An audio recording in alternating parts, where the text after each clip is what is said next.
I'll switch the order. Vineet from Oorja, who has a flight to catch. So Vineet.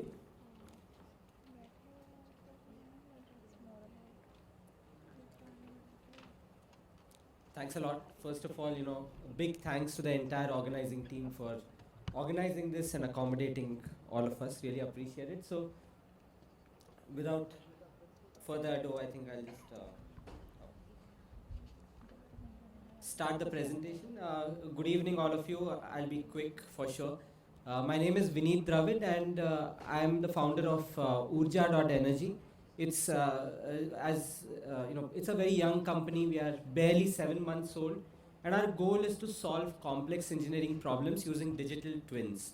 I'm assuming everybody here knows what digital twins are, but just to give you a little bit of a context, basically, when you're designing new products, one way to optimize them is using experimentation, which is quite expensive.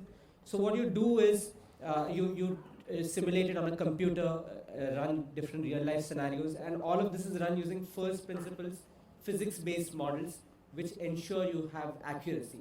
So that's the industry we are in, and that's what I'm doing. But the reason I started out on my own is a little bit of my background. I used to work for a company called Comsol, a Swedish company, and most of the tools that you see in this scientific computing industry are either from Europe or from America, and the world looks at us as somebody who uses these tools, not as somebody who can create these tools. So I really want to take this challenge on and prove that we can create these tools as well, because we have a great ecosystem of researchers and modelers, and there's no dearth of people who can handle these tools. But that's not all.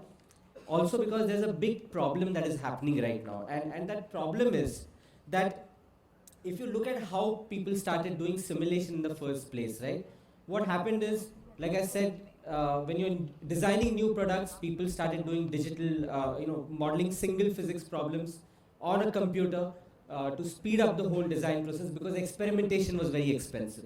And that worked very well, so they started coupling different physics together, and they started multi-physics problems. And that was very successful as well. So they said, you know what, we want a full digital twin. So whatever I see in real life, I want it on a computer. And we have reached to such an extent that creating these digital twins has become very expensive. Expensive in terms of the tools you have to use, expensive in terms of the resources you need, and expensive in terms of the time you need to build these digital twins. And all along, we've forgotten that experimentation has come a long way as well. So it's much easier to get data nowadays, thanks to IoT and to digitalization. Data gathering is easy. It's more, you have more fidelity in the data. But we still treat simulations and experiments as two silos. So we perform experiments first, which can take anywhere up to a year, and then you validate it with the experiments, which really slows down the whole design cycle. And this is especially true when it comes to batteries, because batteries are not like any other kind of simulation, because at the core, if you want to, we talk about safety of a battery, simulating thermal runaway or degradation of a pack, thermal management in a pack. All of these are governed by what happens at the cell level. And the cell is not a homogeneous material, right? You have two electrodes, there's a separator in between at the very basic sandwich level, and then. So these are engineered materials which have not anisotropic properties, and therefore you cannot easily do physics-based simulations of batteries. So just at the cell level, you need upwards of 40 parameters just to set up a physics-based model, which really slows down the whole process.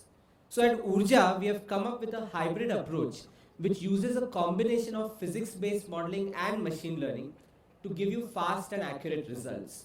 And therefore, what we do is we use something called physics-informed neural networks and hybrid modeling to combine, to use physics-based data for pre-training, use a limited amount of experimentation, a few days to a few weeks of experimentation, and give you both accurate and fast results. So we've already validated our algorithms, and we are up to 90% faster than existing tools, and we are 40% more accurate than physics-based tools. And when I say 40% more accurate, physics-based tools are 95% accurate compared to experimental data. So we are close to 98% accurate.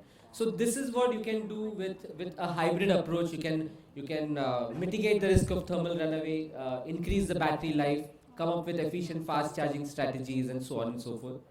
we've come up with an entire suite of tools. We really want to empower the designers. You know, right now simulation tools are used by experts, not by designers who actually need the results of these tools. And I don't see any reason why you would need to be an expert to use simulation tools.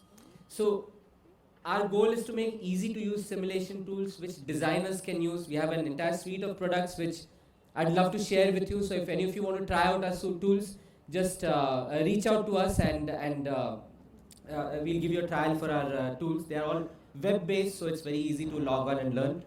We already have some customers in the short period that we've been around. And again, with that, I'd like to thank all of you. And if any of you want to have a further discussion with us, I would love to show you our software, give you a trial. Thanks and nice meeting all of you. Thank you. Thank you.